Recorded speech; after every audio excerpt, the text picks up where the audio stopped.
Previously on the weekly weather with Bearykah Badu. The troublemaker that everybody is talking about this month, Uranus. We're not sure if that's going to shake the earth like it did last time or just fling a cow patty into the global economy. Mars is not having it, and they're going to have this little rivalry starting to set in. Zero tolerance for this redonkulous struggle between the forces of chaos versus control. With Jupiter being retrograde, Saturn being retrograde, and Pluto being retrograde, yell into other people's faces. We're going to see another Thor's hammer thrown against Jupiter for being a general pain in the neck over there in Scorpio. But after this week, we'll just be lucky if we can make it to happy hour.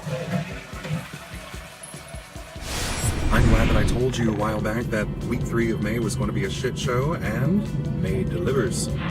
Taurus season ends with a bang as the sun goes into Gemini, and although early Taurus is getting pummeled by Mars square Uranus, it's really hard for Aries and Scorpio all this week too, and there's more complex weather ahead, including 6 Thor's hammers, 2 fingers of God, 2 grand trines, 3 grand crosses, and something called a mystical rectangle. We started off on Saturday with the moon being all crazy in Cancer and looking for a familiar environment, coming into trine with Pluto and Lilith, so some kind of fight or flight, feral animal kind of reaction was activated, and we had this escape route that was established by Jupiter and Scorpio trying to Neptune in Pisces, trying to the moon as well. But that doesn't mean that we had an easy way out. We had this opposition from deep, dark things of the inside mind, and we also had this trine, which that combination doesn't always give us the most sensible of ideas. Triple water is, after all, just water everywhere.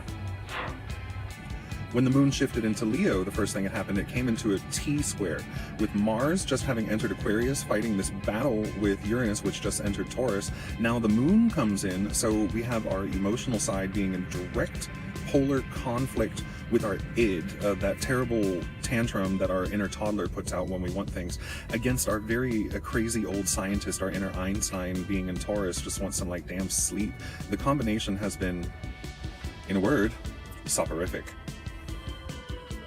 The first hammer that hit us on Sunday was created as a result of Ceres moving through Leo, giving us this boost to our self-confidence and also to our conscience, because we're trying to do things in a very grand fashion. We're trying to be the bigger person here, and we're getting a kick out of that, right? But it's also in conflict with the Chiron and early Aries, which is this primal scream energy that is just coming at us. Well, at the same time, we have, we mentioned previously how Jupiter was kind of aiding the wrong forces, and Jupiter got checked, and so our wisdom took a reevaluation, and it's been kind of like backing up through the garden, and it accidentally goes right over Ceres' petunias, and all the pressure ends up going right back on our inner healer to, oh snap, now we have a genuine 911 emergency. But also previously, if you remember, we talked about Venus needing everything to be kind of really pretty and aesthetic right now, giving us this sense of pleasing, and Chiron and Aries being loud and pushy and demanding about what it wants and needs has not produced the most harmonious of relationships with Venus. So as they go into an exact position, they suddenly put this hammer of pressure on Jupiter in Scorpio to flush out these toxins and eliminate waste products once again, and get back to poppin' on its original mission when it goes direct in July. But on Sunday, we also had the moon kind of bumble around. It's been bedazzled. It comes into a T-square formation with Mercury and Jupiter, which brings about this wellspring of tension that can propel us forward in life by creating blockages. And in this case, it's between the moon in Leo wanting to be center stage and wanting us to get the attention that we need in harmonious relationship with the node and Ceres. So higher self and nurturing is also there. Be a bigger person, darling. Now, one of the themes that we're going to be seeing this week during the epic final battle of the Mars-Uranus square is a separate skirmish in between Mercury and Taurus, which is very concrete, rational, and solid, but often stubborn and doesn't really ask for help, in direct conflict with Jupiter in Scorpio, retrograde, thanks to a T-square with the moon. And Jupiter in Scorpio has been busy. First of all, it went down into the cellar this year and tried to flush everything out with a hose, but now in retrograde since March, it's like the lights are switched off, so Jupiter is literally trying to see in the dark. So on Monday, 5/21, we're going to have another finger of God. With Pluto and Capricorn conjunct Lilith, we've been looking for concrete ways to empower ourselves and evolve, which might include a little bit of ego death as well. And it's been supported by Neptune and Pisces, which is this awakening as everybody gets tuned in with their mystical side and their inner dreams and fantasies and visual impressions that just come to us like that. All of a sudden making a visual impression because of all of this mess that took place on Sunday. And so we're looking at the moon like, watch your ass, buddy.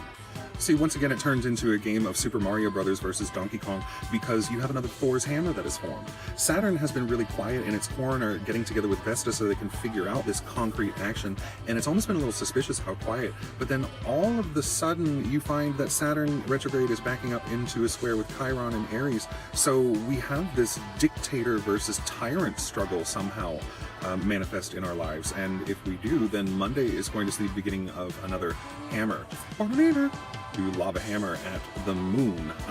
The trouble is going to be on seeking too much attention and needing too much drama in our lives, and we could have a serious emotional shockwave on Monday if you're not careful.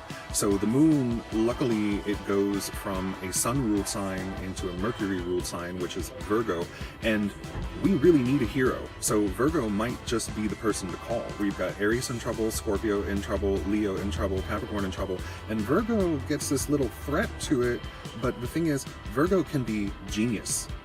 All of a sudden, with the moon in a Mercury-ruled sign, it goes to block the sun from fueling all of Mars and Jupiter and this energy. It could make us feel a little bit sick, but it's more like a quarantine shield, first of all.